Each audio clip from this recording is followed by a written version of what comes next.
Imana kudukunda it was not enough. Nuvuga ngo kugira ngo bigaragare yuko Imana yadukunze nuko yaduhaye umwana wayo w'ikinege. Aburahamu umunsi Imana imusaba kugira ngo atange umwana we w'ikinege, Aburahamu yavuze ngo n'ubundi ni Imana yamumpaye. Aravuga ngo nta cyatuma atamutanga. Imana iravuga ngo menye yuko koko nkunda. Hari umuntu wari wakunda ukaba ubizi ko umukunda ariko hakaba nta kintu uramuha, kandi ukaba ubizi neza ko umukunda? Haya, umuntu ngewe mukunda hari icyo muha. Yego. Ntacyo namuhaye sinavuga ngo ndamukunda. Yego. Bavuga ngo ukunda n'umuntu ubwo nta mpano nta rukundo. Nta mpano nta rukundo. Yego. Kandi ibyo abantu batanga si ibintu bifatika gusa, n'igihe burya baragitanga. Ikintu cya mbere, umuntu niba umukunda umushakira igihe. Yego. Bavuga ngo umuntu utabonera igihe ntuzamubeshye ngo uramukunda. Umuntu utaguhereza igihe ntazakubeshye ngo aragukunda. Niba umuntu akunda umuvandimwe we, niba umuntu akunda umubyeyi wiwe, yego, akwiriye kumenya niba we yaragira ubwo buntu bwo kwakira Kristo, akwiriye gufata umutwaro kugira ngo abwirize abavandimwe, abwirize inshuti, abwirize ababyeyi cyangwa abana, kugira ngo batazajya muri uwo mugabane mubi. Mugi nge mfite impungenge ku marira abiri abantu bashobora kuzarira. Amarira ya mbere na y'abantu barira babuza ababo mu by'ubu buzima. Umuntu mukaba mwarabyirukanye cyangwa yarakubyaye cyangwa mwarabanye, akaba ari inshuti yawe ya hafi, ukaba uri umukristo, agapfa ugafatanya n'abandi kurira. Ayo marira tukayarira icyumweru cyashira tukaba twarayihanaguye. Hakaba hari andi marira ya kabiri, abakristo bazarira bagenzi babo babonye bari mu nzira yo kuzarimbuka kandi ntacyo bafite cyo gukora ngo bagaruke mu by'ubuzima, ngo babigishe kwihana no kwita ku maraso ya Kristo yandi wahoze uturirimbira. Niye nama watanga ku bantu bagiye kurangwa no kurira mu minsi iza, bafite umugisha ko baba bagifite ababo mu by'ubuzima? Ninde watubuza guhimbaza Imana, imirimo yako ziratangaje. Yemeye gutanga umwana we Yesu ngo atubere igitambo gikwiriye. Yemeye gutanga umwana we Yesu ngo atubere igitambo gikwiriye. Haleluya, haleluya, haleluya. Ninde watubuza guhimbaza Imana, imirimo yakoze iratangaje. Yemeye gutanga umwana we Yesu ngo atubere igitambo gikwiriye.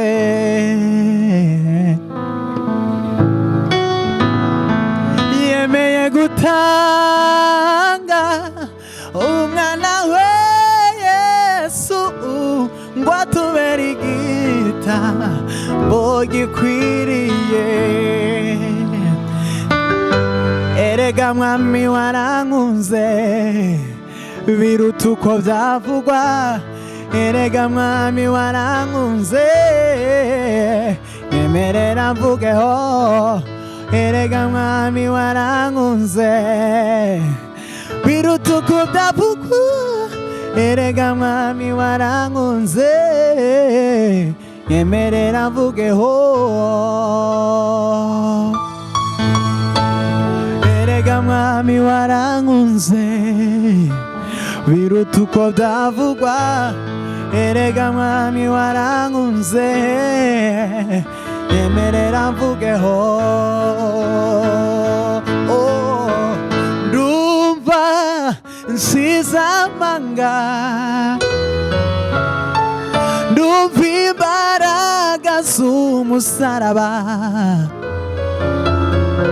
ndumva nkawa muriri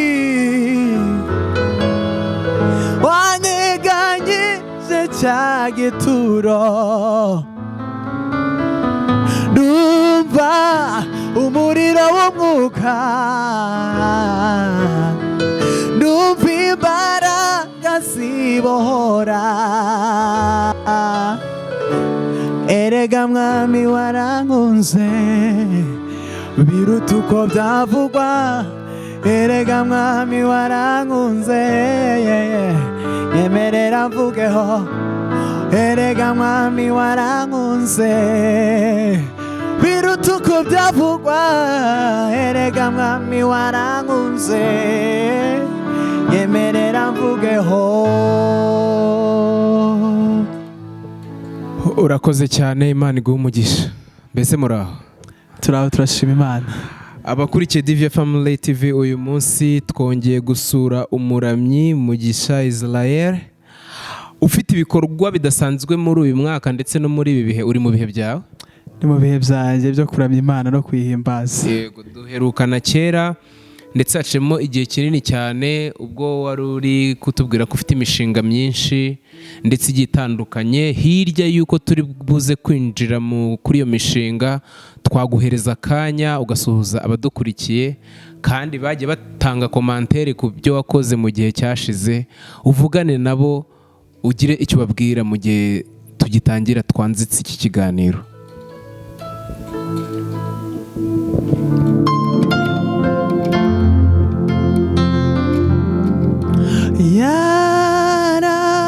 Yarababashwe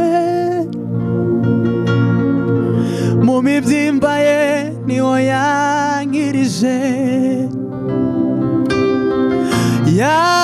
yakubise za nkoni zimushishura umubiri,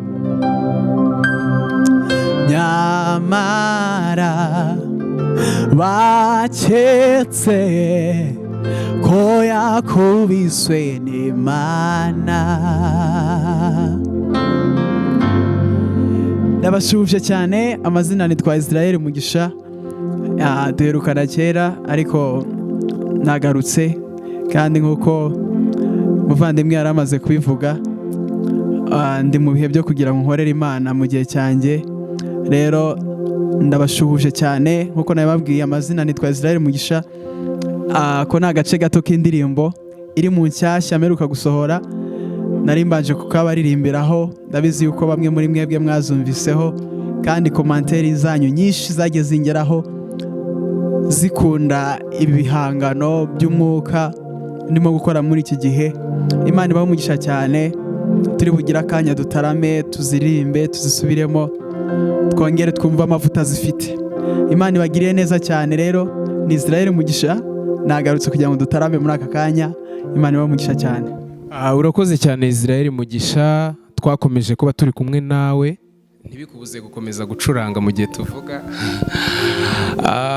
Twagiranye ibihe byiza ndetse twagiranye ibihe byiza kandi byaranzwe n'igihe cyo kuganira ku ngingo zigiye zitandukanye. Uyu munsi twongeye kubonana nawe, utararekeye aho gukora, ahubwo warakomeje mu bihe bisa nkaho bigoranye mu gukora uyu murimo, by'umwihariko ku rubyiruko. We wafashe umwanya, ntago nari nsanzwe njye nkubona uri gucuranga piano, cyagiye twahuye uri gucuranga gitari. Banzuza utuntu twinshi wa ibyo Yesu anshoboza byose ndagerageza. Uyu munsi rero ntago turi buze kujya kure ibihangano byawe, nubwo dufite ingingo nkeya turi buze kuganiraho. Turagira ngo tugusabe muri kano kanya utubwire, mbese nyuma y'uko duhuye waje gushyira hanze indirimbo zingana iki? Nyuma y'uko duhuye naje gushyira hanze indirimbo ebyiri, kuko cyagiye twahuye mfite yitwa Imbaraga Zayo. Yego. Nyuma yaho rero naje gushyira hanze izindi ndirimbo yakurikiyeho yitwaga yarababajwe. Ari indirimbo ivuga ku mubabaro n'ubwitange Kristo yakoresheje kugira ngo acungure ubugingo bwacu, kugira ngo uyu munsi tube twitwa aba Kristo kandi twizeye yuko dufite ubugingo buhoraho. Rero nyuma yaho naje gukora indi ndirimbo yitwa ku munara, ikubiyemo ubutumwa bwibutsa abantu, buhumuriza abantu, babwira ngo niba hari isezerano Imana yaguhaye cyangwa se niba uri umwizera, ntugacogozwe n'ibihe, ntugacogozwe n'uko byatinze, ntugacogozwe n'ibyo wabonye, ahubwo iteka n'iteka ujye ukomeza uvuge ngo ndabizi umucunguzi wanjye ariho kandi nzamubona. Ukomeze kugira ibyiringiro, wumve yuko mu gihe gikwiriye Imana izasubiza isezerano. Abagabo benshi bo bagiye bahamya kwizera mbere byafataga igihe kinini cyane, ariko ntibarambirwe. Urugero, umugabo witwa Nowa ni umugabo wagize kwizera kandi akomeza kurindira icyo Imana yamubwiye, ndetse akora ibyo yagombaga gukora Imana yamubwiye. Tekereza kugira ngo umuntu agende yubake inkuge itarigeze kubaho, imvura itarigeze kugwa, uko no kwizera gukomeye. Kandi bimara imyaka nk'iyo byamaze yose umuntu agifite kwizera, ni ikintu gikomeye. Ni urugero rwiza. Ba Ibrahimu bavuye mu bihugu by'iwabo bagenda aho Imana yaberetse, batarigeze bagera aho hantu, ariko bagira uko kwizera bajyayo, kandi akomeza kwizera, bahabwa abana bageze mu zabukuru. Ibyo ni ibintu bigaragaza yuko sometimes it can take long time, ariko nubwo byafata igihe kinini cya gitoya, byanze bikunze isezerano ry'Imana riba ari ukuri. Ukomeze kwizera, ukomeze kuguma mu masezerano y'Imana. So iyo ndirimbo rero ku munara ni iheruka, imaze igihe gitoya cyane isohotse, abantu baze kugenda bayireba kuri YouTube, Israel Mugisha n'izindi mbuga nkoranyambaga, ndakomeza kugenda zibabwira. Wagiye ugira ingendo zitandukanye, zaba ku mateleviziyo yo mu Rwanda ndetse no ku bitangazamakuru bimwe na bimwe byikorera. Twagiye tubona trendi z'abantu bagiye bagufasha gutuma ibihangano bya bigera kure. Twarebye kuri Authentique, televiziyo Authentique, abantu benshi barayikurikira.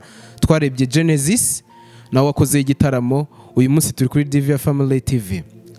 Uyu munsi rero Divya Family TV yatangiye indi porogaramu twise Youth and Adult Gospel Inspiration. Ni mu gikorwa cy'urugendo rero tuzakora, haba mu mihanda, haba mu nsengero, haba mu ngo z'abantu. Tuzakomeza kujya tugenda tuganira n'abaramyi, abakuze ndetse n'abatoya. Uyu munsi rero turi kumwe n'umujene Israel Mugisha mu kiganiro turi kumwe nawe uyu munsi. Dufite ibibazo bikeya turi bukubaze nyuma y'uko uri buturirimbire ku ndirimbo yarababajwe, ukaturirimbiraho mu magambo make, ubundi tukakomeza mu kiganiro. Imana iguhe umugisha.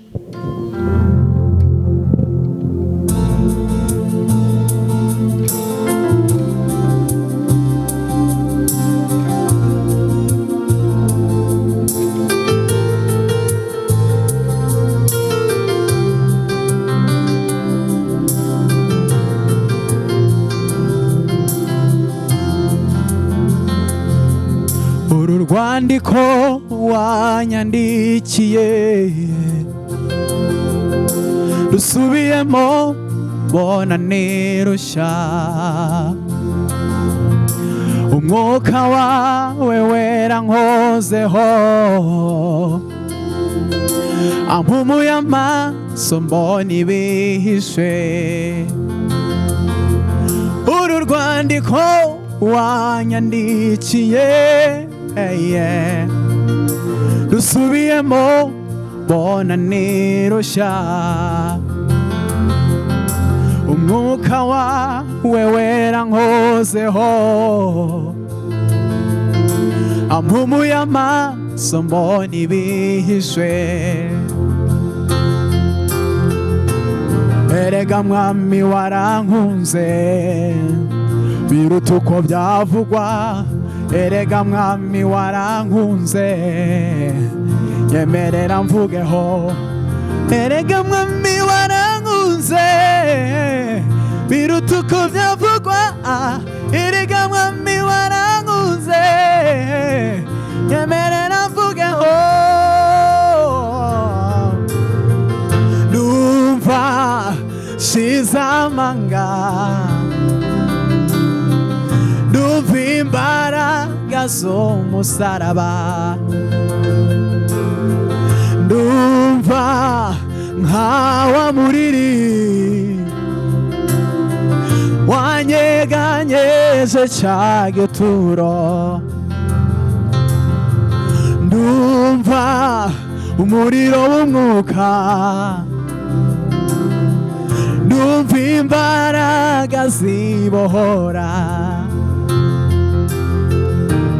Erega mwami warankunze biruta uko byavugwa, erega mwami warankunze nyemerera mvugeho, erega mwami warankunze biruta uko byavugwa, erega mwami warankunze nyemerera mvugeho.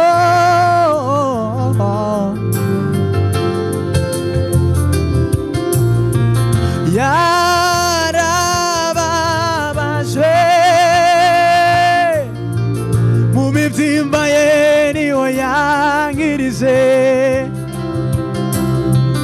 yakubise za nkoni zimushishura umubiri, yarababajwe mu mibyimba ye niho yankirije, yakubise za nkoni zimushishura umubiri.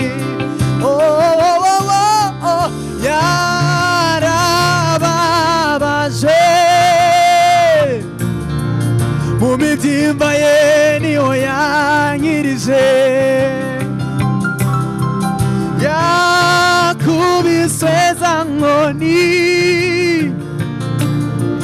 zimushishura umubiri. Nyamara baketse ko yakubiswe n'Imana, nyamara baketse ko yakubiswe n'Imana. Erega mwami warankunze biruta uko byavugwa, erega mwami warankunze nyemerera mvugeho, erega mwami warankunze biruta uko byavugwa, erega mwami warankunze nyemerera mvugeho, erega mwami warankunze biruta uko byavugwa, erega mwami warankunze nyemerera mvugeho. Imana iguhe umugisha, Imana iguhe umugisha. Mu gihe waririmbaga iyi ndirimbo yitwa yarababajwe, mu gihe abakuru ndetse n'abatoya badukurikiye muri aya masaha bitewe n'aho uri, turi mu masaha y'umugoroba, aha turi iwacu, turi mu gihe abantu abo ari bo bose uri ku isi ntawe ubihejweho kwibuka ko Yesu yababajwe azira twebwe. Ibyo bikaba nta zindi nyungu aharanira zihariye usibye kuronka umuntu ari we njyewe ndetse nawe. Uyu munsi dufite amagambo atatu dushaka ko tuganirizaho. Irya mbere urirebe mu rwego rw'abakuze n'abatoya, uratubwira ukuntu byumva. Kuri wowe iyo bavuze urukundo muri iyi minsi wumva iki ku ruhande rwawe, mu mfuruka y'ibisanzwe ndetse no mu mfuruka y'iby'iyobokamana? Iyo bavuze urukundo ngiye mu buryo busanzwe, reka duhere mu buryo bw'iyobokamana. Ni ukuvuga ngo numva urukundo mu buryo bubiri, urukundo abizera bakundana cyangwa se bagakwiye gukundana, nkumva n'urukundo abizera bakwiye gukunda Imana. Yego. Ndatanga ingero mu mibanire y'abana b'Imana, bakwiye kugira urukundo, bakwiriye gukundana kandi bakwiye gukunda n'abandi bantu n'abatarabizera nabo bakwiriye kubakunda. Yego. Ku ijambo ry'Imana yavuga ngo umwenda ngo twasigiwe ngo nta bundi ngo keretse gukundana. Ijambo ry'Imana kavuga ngo Yesu arababwira ngo icyo bazabamenyeraho yuko muri abigishwa nyakuri nuko mukundana, nuko bagira urukundo. Bavuga ngo urukundo, iyo umuntu abonye abantu bafite urukundo already bahita batekereza yuko ari abana b'Imana. Yego. Kuko urukundo ni Imana yabanje kudukunda. Ijambo ry'Imana bavuga ngo mukundane nk'uko nanjye nabakunze. Uko data ngo yakunze Yesu niko na Yesu yadukunze. Niyo mpamvu turembye iriya ndirimbo bavuga ngo Yesu yarababajwe ngo mu mibyimba ye ngo niwe yadukirije. Nyamara abantu bo baketse yuko ngo yakubiswe n'Imana. Muri Yesaya 55 niho bavuga ngo mu mibyimba ye niyadukirisha. Imibyimba rero kubabazwa kwe kwabaye ikimenyetso cy'urukundo. Ubundi urukundo iteka n'iteka, iyo umuntu avuze urukundo umuntu akwiye guhita yumva gutanga. Yego. Kuko nta gutanga nta rukundo. Niyo mpamvu muri Yohana 3:16 abantu benshi barahaza bavuga ngo nk'uko Imana yakunze abari mu isi cyane ngo byatumye itanga umwana wayo w'ikinege ngo kugira ngo umwizera wese atarimbuka ngo ahubwo ahabwe ubugingo buhoraho. Bavuga ngo kudukunda, Imana kudukunda, it was not enough. Bavuga ngo kugira ngo bigaragare yuko Imana yadukunze nuko yaduhaye umwana wayo w'ikinege. Aburahamu umunsi Imana imusaba kugira ngo atange umwana we w'ikinege, Aburahamu yavuze ngo n'ubundi n'Imana yamumpaye. Yego. Aravuga ngo nta cyatuma atamutanga. Imana iravuga ngo menye yuko koko nkunda. Tukiri ku rukundo rw'Imana, hirya aho ngaho tutarajya kure, Imana yo ubwayo yashyize urukundo mu bantu ngo barukundane, ariko abayimenye inabaha inshingano zo gukunda n'abanzi babo. Iyo Bibiliya ivuze yuko umuntu asabwa gukunda umwanzi we, umwanzi w'umuntu kuri wowe ninde? Umwanzi w'umuntu kuri njyewe, umwanzi w'umuntu n'utifuza ibyiza kuri we. Uwo muntu ninde? Uwo muntu, abo bantu babaho. Yego. Ntiwavuga ngo ninde, ariko abo bantu babaho. Gusa nabo sibo. Hari imbaraga y'umwanzi bakoreramo, hari imbaraga ya Satani bakoreramo, ariko abo bantu babaho. Yesu yabwiye abantu ababwira ngo bose ngo nimukunda bakunda gusa mutandukaniye n'abandi. Yego. Ni ukuvuga ngo kuba ngo mwebwe mukunde n'abanzi banyu. Ni ukuvuga ngo Yesu yabwiye abigishwa bavuga ngo bakunde n'abanzi babo. Bivuze ngo abanzi babo nabo ni abantu bashobora kuba babana umunsi ku wundi ariko banabizi neza yuko batabakunda. Ariko noneho Imana ikavuga ngo nabo tubakunde. Muri Bibiliya hakomeje kugaragaza inyigisho ikomeye y'urukundo nk'uko Paulo yakomeje kubibwira abo mu matorero atandukanye abingingira gukundana. Uyu ndetse n'Imana ubwayo yivugira mu kanwa kayo ikoresheje interuro zumvikana muri Yesu Kristo, yigisha abigishwa bo gukunda abanzi babo, kuko nubwo bari mu gihe cy'amahoro mu gihe babibwiraga, Yesu Kristo yasobanukiwe nuko mu buzima buri bwegeye imbere abitwa abavandimwe n'inshuti bazababangamira cyangwa bakabica babaziza kwizera Kristo. Rero Kristo asaba abigishwa be gukunda n'abo bantu. Ubushize tuganira watubwiye ko wemera udashidikanya uhamanya n'umwuka w'Imana ko turi mu minsi y'imperuka. Bibiliya ku by'urukundo yo ihita ivuga ngo mu minsi y'imperuka abantu bazaba bikunda, bakunda impiya, birarira, badakunda ababo, ari abiyemezi ndetse n'izindi ngingo zose Bibiliya yagiye itondora. Indashima. Hari akantu wari uvuze ku kintu bita gutanga. Rero turi bwinjire ku rukundo rwa none, hirya y'iyobokamana hari n'urundi rukundo.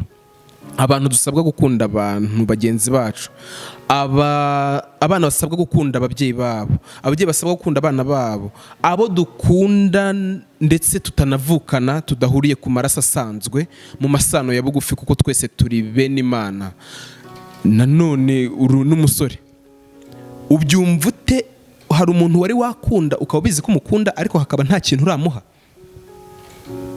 kandi ukaba ubizi neza ko umukunda? Umuntu ngewe mukunda hari icyo muha. Yego. Ntacyo namuhaye sinavuga ngo ndamukunda. Yego. Bavuga ngo ukunda n'umuntu ubwo nta mpano nta rukundo. nta mpano nta rukundo. yego. kandi ibyo abantu batanga si ibintu bifatika gusa, n'igihe burya baragitanga. ikintu cya mbere, umuntu niba umukunda umushakira igihe. yego. ngo umuntu utabonera igihe ntuzamubeshye ngo uramukunda. umuntu utaguhereza igihe ntazakubeshye ngo aragukunda. icyo ni kimwe mu bintu umuntu yatanga. bavuga ngo igihe umuntu ashobora kumuha even gifts n'izindi mpano cyangwa ubundi bufasha. icyo ni igisobanuro cy'urukundo pe. Igisobanuro cy'urukundo kuri Mugisha agendeye ku by'Imana yavuze iyo yadukunze mbere igatanga umwana wayo, harimo yuko nabo dukunda dushobora kubaha impano. Zishobora kuba impano z'ibifatika, zishobora kuba impano z'igihe, zishobora kuba inama twabaha mu by'ubuzima, ariko nta mpano uhaye inshuti yawe nta rukundo rugaragara ruba ruriho. Uyu munsi rero muri uku kumarana kugira ngo tubone uko twibeshaho, hari ikintu giteye ubwoba. Hari abo dukunda uyu munsi tutari twaha igihe n'amafaranga n'impano z'ibifatika, ariko hari igihe biba ngombwa yuko urupfu rutwihutana.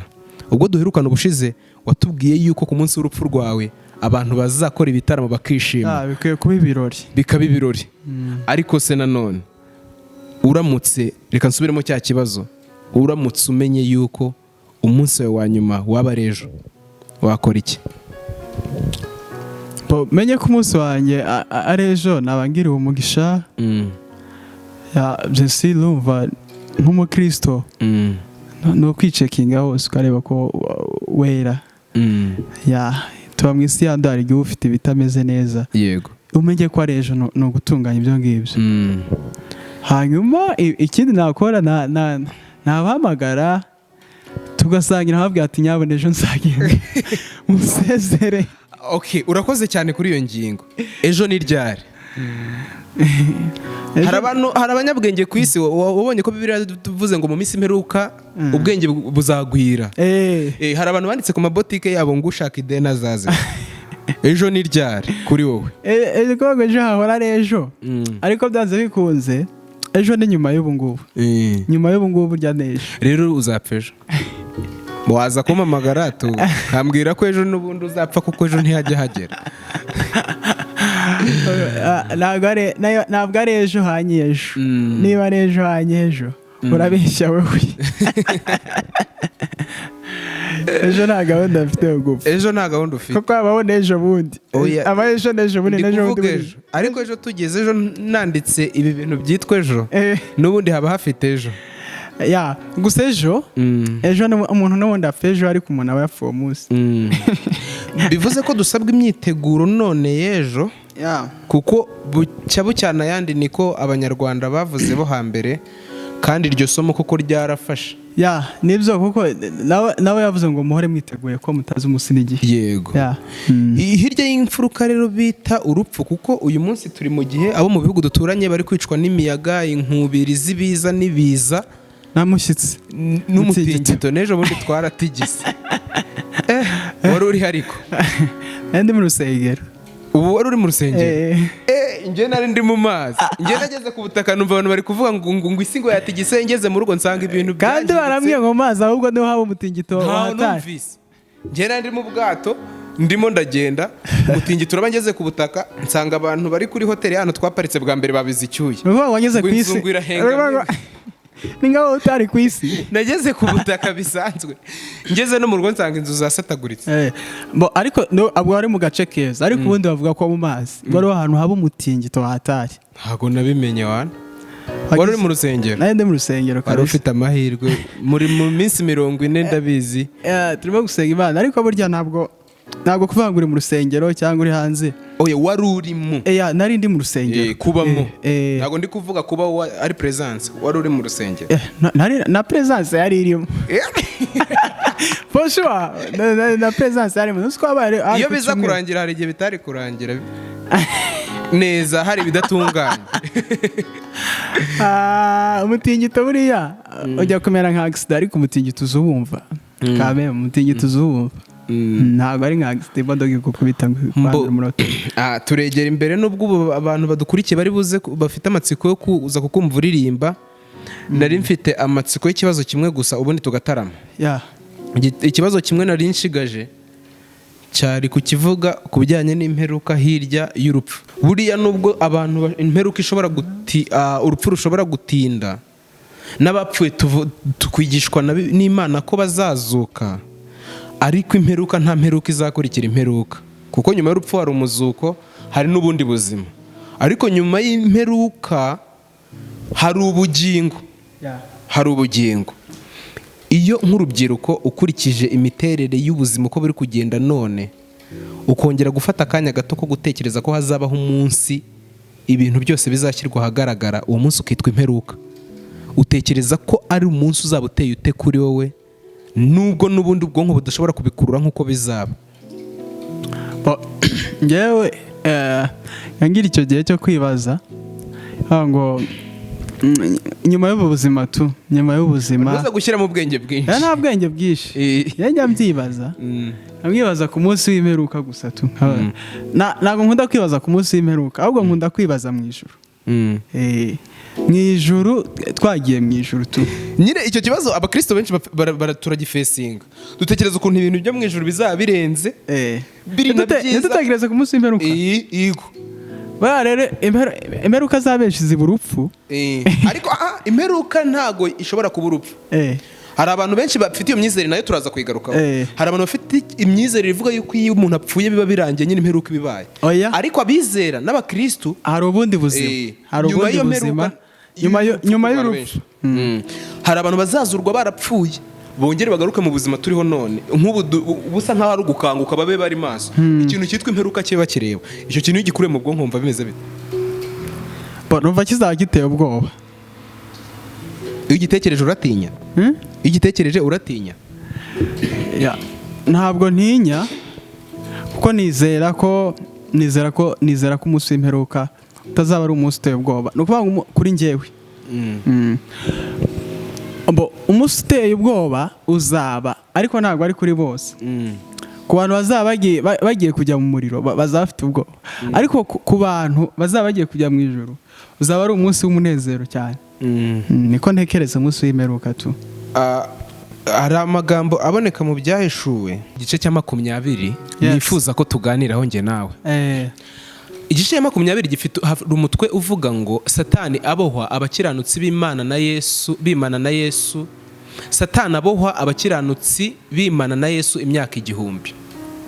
Mbona marayika amanuka ava mu ijuru afite urufunguzo rufungura ikuzimu, afite n'umunyururu munini mu ntoki ze. Afata cya kiyoka ari cyo ya nzoka ya kera, ariyo mwanzi na Satani, akibohera kugira ngo kimare imyaka 1000. Akijugunya ikuzimu, arahakinga, ashyiraho ikimenyetso gifatanya kugira ngo kitongera kuyobya amahanga kugeza aho imyaka 1000 izashirira. Icyakora nishira gikwiye kuboherwa kugira ngo kimare igihe gito. Mbona intebe z'ubwami, mbona bazicaraho bahabwa ubucamanza, kandi mbona imyuka y'abaciwe ibihanga babahora guhamya kwa Yesu n'ijambo ry'Imana, ari bo bataramije ya nyamaswa cyangwa igishushanyo cyayo, kandi batarashyizweho ikimenyetso cyayo. Barazuka bimana na Kristo imyaka 1000. Aha muri kino gice Bibiliya itubwira yuko abantu bazazuka, kandi nawe ni kubyizera. Kandi nyuma yo kuzuka hariho ubundi buzima. Ubuzima bw'intambara burangiye, ubuzima bw'ibibazo burangiye, hagiye kuba ubundi buzima Bibiliya ikomeza itubwira. Ariko mbere yuko ubuzima butangira, Bibiliya itubwira nanone yuko hazabaho guhinda kw'isi gatigita, isi karukabo yamize, inyanja zikabagarura, ibituro by'abantu bigafunguka. Yewe hariho n'imizuka 2, aho hazazuka abanyabyaha ndetse hakanazuka n'abakiranutsi. Ibyo niko tubyizera. Uwo munsi uzaba uteye ubwoba, yego cyangwa hoya? Uwo munsi uzaba uteye ubwoba. Umuntu wese iyo abitekereje ahita yibaza, aramutse yarapfuye icyo gihe yaba yazazuka ari mu ruhe mugabane? Nta nubwo uyu munsi ari igihe cyo kubaza ngo mbese uzaba uri muhe mugabane, kuko wenda ntuzi uko ubwo buzima bwa none buzarangira. Ariko kubizera bashikamye muri Kristo bazi ko bazazukira ubugingo buhoraho nk'uko Pawulo yabivuze cyane. Narindi kubaza ikibazo kibaza ngo iyo utekereje uwo munsi aho umwana azatandukanywa na nyina, aho umubyeyi azatandukanywa n'uwo yirereye bitewe n'aho n'umwami bakoreye, uwo munsi ukazaba utakibasha kugira icyo umarira mama cyangwa papa mu bijyanye n'imyizerere. ko kumva nta bwoba ibyo bintu biteye? Byanze bikunze biteye ubwoba kandi byanze bikunze hari abagomba kujya mu mugabane umwe abandi bakajya mu wundi. Iyo utekereje urukundo ukunda abavandimwe n'umuryango wawe, ugatekereza yuko Bibiliya ivuga yuko uwo munsi abantu bazabasera ku rusyo rumwe, umwe akajyanwa undi agasigara, utekereza ko byakubabaza ku rwego rungana iki uramutse umenye yuko uyu munsi bashobora kuba bari mu ruhande rutari urw'Imana? Niki wakora kugira ngo imbabazi z'Imana zitararangira ugire umusanzu utanga? Icya mbere ni ukubabwiriza ubutumwa bwiza, yego, kugira ngo bamenye uruhande rwiza bajyamo. Yego. Yesu abwira ibya wa mutunzi wagiye ngo akajya ahantu ajyanwa kubabarizwa, ngo yaravuze ngo basi ngo nta kuntu mwagira uwo mwohereza akajya kumbwira ngo abo nsize, yego, ngo aha hantu hababaza, ngo kugira ngo batazaza aha hantu. Yego. Ngo byanze bikunze, niba umuntu akunda umuvandimwe we, niba umuntu akunda umubyeyi wiwe, yego, akwiriye kumenya niba we yaragira ubwo buntu bwo kwakira Kristo, akwiriye gufata umutwaro kugira ngo abwirize abavandimwe, abwirize inshuti, abwirize ababyeyi cyangwa abana, kugira ngo batazajya muri uwo mugabane mubi. Mugi nge mfite impungenge ku marira abiri abantu bashobora kuzarira. Amarira ya mbere ni ay'abantu barira babuza ababo mu by'ubu buzima. Umuntu mukaba mwarabyirukanye cyangwa yarakubyaye cyangwa mwarabanye, akaba ari inshuti yawe ya hafi, ukaba uri umukristo, agapfa ugafatanya n'abandi kurira. Ayo marira tukayarira icyumweru cyashira tukaba twarayihanaguye. Hakaba hari andi marira ya kabiri, abakristo bazarira bagenzi babo babonye bari mu nzira yo kuzarimbuka kandi ntacyo bafite cyo gukora ngo bagaruke mu by'ubuzima, ngo babigishe kwihana no kwita ku maraso ya Kristo yandi wahoze uturirimbira. Niye nama watanga ku bantu bagiye kurangwa no kurira mu minsi iza, bafite umugisha kuba bagifite ababo mu by'ubuzima? Niye nama ya watanga kugira ngo inama nabaha ni nkamwe twahereyeho tuvuga ngo ejo ni ryari. No kuvuga ngo time is now, yo kugira ngo umuntu niba ari uwabwiriza amubwirize, yego, niba ari uwa abwira amubwire, niba afite uburyo runaka yahawe bwo kubikora, wenda twe tubihawe mu ndirimbo, yego, niba wabihawe kugenda kubasanga aho bari, abikore, kuko igihe ni iki ngiki, nyuma y'iki ngiki, yego, birashoboka yuko utaba uhari, birashoboka yuko cyangwa se nabo bataba bahari, so igihe rero ni iki ngiki nyine, ni iki ngiki cyo kugira ngo tubwirize ubutumwa bwiza, ni iki ngiki cyo kugira ngo tuzane abantu kuri Kristo, ibindi tubishake ariko tutibagiwe mission Imana yadushiriyeho nk'abana b'Imana. Hari ahantu waririmbye tugomba kujya guhagarara tukumvaho Mesiya Kristo, Imana Data ndetse n'umwuka w'Imana basabana n'imitima yacu, bahita ku munara. Iyo ndirimbo wagira icyo ivugaho ubundi ukaturirimba ukadutaramira tukegera imbere?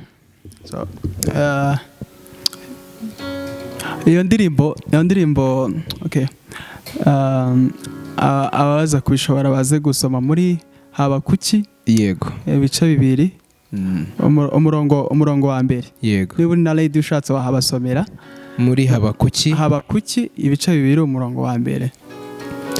Habakuki igice cya 2 umurongo wa mbere. Ngo ni ku munara. Ku munara ni ahantu umuntu iyo ahagaze, yego, aba yitegeye ibindi byinshi, abireba kuko aba bisumba.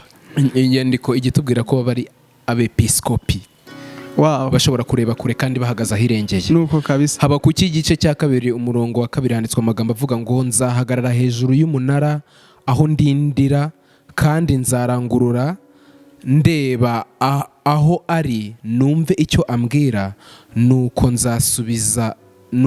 nzasubiza kubw'icyo namuganyiye. Yego, amen. Imana iguhe umugisha cyane. Yego. So nuvuga ngo we yaravuze ngo azahagarara ku munara, ngo aho ari no kuvuga ngo ategerereza kuri uwo munara. Nuvuga ngo bizamurinda akajagari ko kuva aha ajya aha ngaha, ahubwo azaguma niba ari point imwe yahisemo kuvuga ngo nzaba mu murongo wo kwizera no gukurikira Kristo, nta mpamvu yo kugira ngo muveho njye hasi ngende hirya no hino. Azaguma ahantu hamwe ategereze, arindire kandi yizere yuko icyo Imana yamubwiye izagikora. Ibindi bice bigiye ifite bisa naho bisobanura, ariko no kuvuga ngo ku munara ni ahantu umuntu ategerereza. Iyo ndirimbo nahise ku munara rero kugira ngo umuntu yongera asubizwemo imbaraga. Hari igihe imbaraga zishira, hari igihe imbaraga zishira zigashira pe kumva ko zishize. Reka tujye gucaginga tugere ku munara aho Imana itubwira tukumva tudafite akajagari. Imana iguha umugisha cya mbere.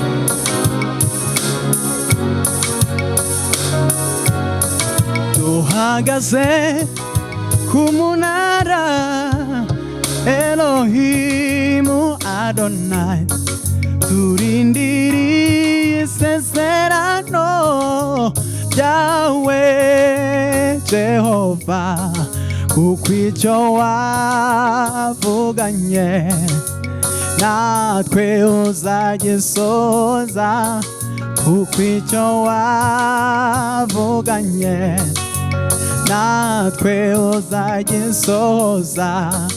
Duhagaze ku munara Elohimu Adonai, turindiriye isezerano ryawe Jehova, kuko icyo wavuganye natwe uzagisoza, kuko icyo wavuganye natwe uzagisoza.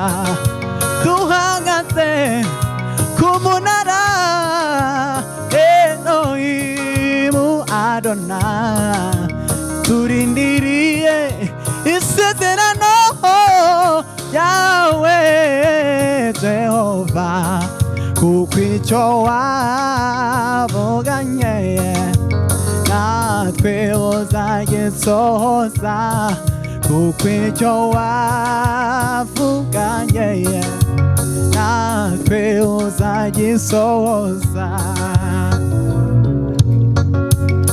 Isezerano ry'Imana ntago rijya rihera, keretse kubava mu masezerano. Isezerano ry'Imana ntabwo rijya rihera, keretse kubava mu masezerano. Kunda gukiranuka, komeza ubwenge, gorora inzira zawe, ibindi bimuharire. Kunda gukiranuka, komeza ubwenge, gorora inzira zawe, ibindi bimuharire. Duhagaze ku munara Elohimu Adonai, turindiriye isezerano ryawe Jehova, kuko icyo wavuganye natwe uzagisoza, kuko icyo wavuganye natwe uzagisoza. Naho yaba imibabaro naho zaba ingorane dukura bagirane umucyo wawe urarashe naho yaba imibabaro naho zaba ingorane dukura bagirane umucyo wawe urarashe naho yaba imibabaro naho zaba ingorane dukura bagirane umucyo wawe urarashe duhagaze ku munara Elohimu Adona turindiriye isezerano yawe Jehova kuko icyo wavuganye natwe uzagisoza kuko icyo wavuganye natwe uzagisoza duhagaze ku munara Elohimu Adona turindiriye isezerano yawe Jehova kuko icyo wavuganye natwe uzagisoza kuko icyo wavuganye natwe uzagisoza duhagaze ku munara Elohimu Adona turindiri isezerano yawe Jehova kuko icyo wavuganye natwe uzagisoza kuko icyo wavuganye natwe uzagisoza.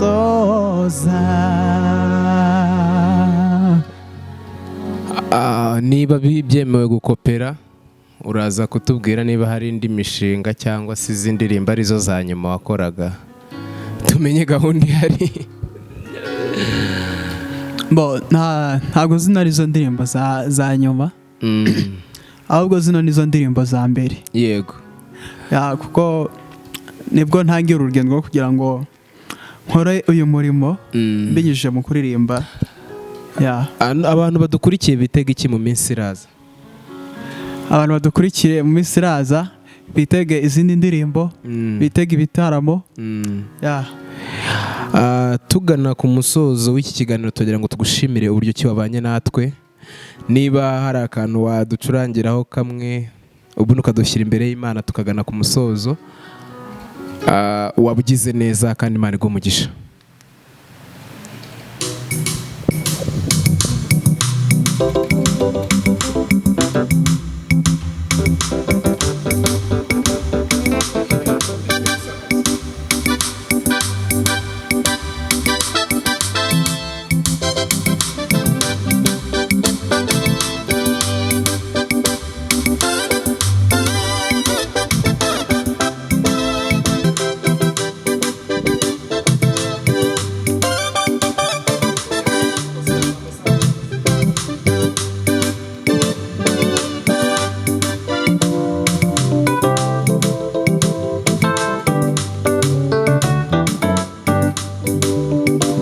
Nyamara imbaraga z'Imana ziracyariho, ziracyavuga, ziracyakora, ziracyarema.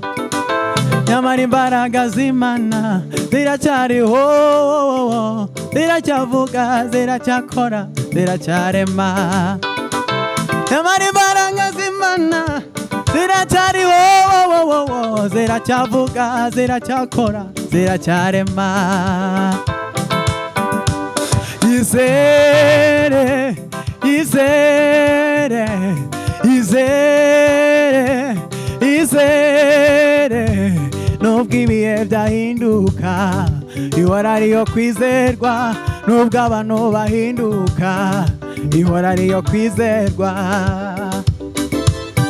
niba imbaraga zazuye Lazaro zikiri za zindi niba izafunze ya minwa y'intare ntaho zagiye niba imbaraga zimana zitanga zihinduka niki kiguteye ubwoba komera ushikame niba imbaraga zimana zitanga zihinduka niki kiguteye ubwoba komera ushikame yizere yizere yizere yizere nubwo ibihe byahinduka ihora ariyo kwizerwa nubwo abantu bahinduka ihora ariyo kwizerwa yizere yizere yizere yizere nubwo ibihe byahinduka ihora ariyo kwizerwa nubwo abantu bahinduka ihora ariyo kwizerwa Yamana itanga amazi mu butayu Yamana itanga amano ku buntu uko yariri n'ubu nikwiri imbaraga zayo ntizahindutse nato guma mu masezerano ntubirakora uko yariri n'ubu nikwiri imbaraga zayo ntizahindutse nato guma mu masezerano ntubirakora Yamana itanga amazi mu butayu Yamana itanga amano ku buntu uko yariri n'ubu nikwiri imbaraga zayo ntizahindutse nato guma mu masezerano ntubirakora uko yariri n'ubu nikwiri imbaraga zayo ntizahindutse nato guma mu masezerano ntubirakora yizere yizere yizere yizere yizere yizere yizere nubwo ibihe byahinduka ihora ariyo kwizerwa nubwo abantu bahinduka ihora ariyo kwizerwa yizere yizere yizere yizere nubwo ibihe byahinduka ihora ariyo kwizerwa nubwo abantu bahinduka ihora ariyo kwizerwa yizere yizere yizere yizere nubwo ibihe byahinduka ihora ariyo kwizerwa nubwo abantu bahinduka ihora ariyo kwizerwa yizere yizere yizere yizere nubwo ibihe byahinduka ihora ariyo kwizerwa nubwo abantu bahinduka ihora ariyo kwizerwa wadusengera turagushimye Kristo kuko uri mwiza imbabazi zawe zihoraho iteka ryose umurava wawe uhoraho iteka ryose uradukunda kandi waradukunze nicyo cyatumye utwitangira izina ryawe rishyirwe hejuru ushimwe kubw'iki kiganiro ushimwe yuko uduha umwanya tukakuvugira tukakuririmbira tukavuga imirimo n'ibitangaza byawe kandi turakwinginze kugira ngo imitima itentebutse kubw'iki kiganiro yongere isubizwemo imbaraga yongere igira umwete wo kwizera ndetse no kuguma mu masezerano no gutegereza ku munara kugira ngo turindire amasezerano yawe yose, kuko ayo yose yakomejwe n'imbaraga z'umusaraba. Turakwinginze ngo tugira neza, ubane natwe, utwongere imbaraga n'urukundo mu gihe nk'iki ngiki cya nyuma, kugira ngo ubwo uzaza tuzakubone, tuzabane nawe ubudashira, ubuziraherezo mwami, tuzabane nawe mu bwami bwo mu ijuru. Byose tubisabye mu izina ryawe Yesu Kristo, amen. Amen. Imana ibahe umugisha cyane. Amen.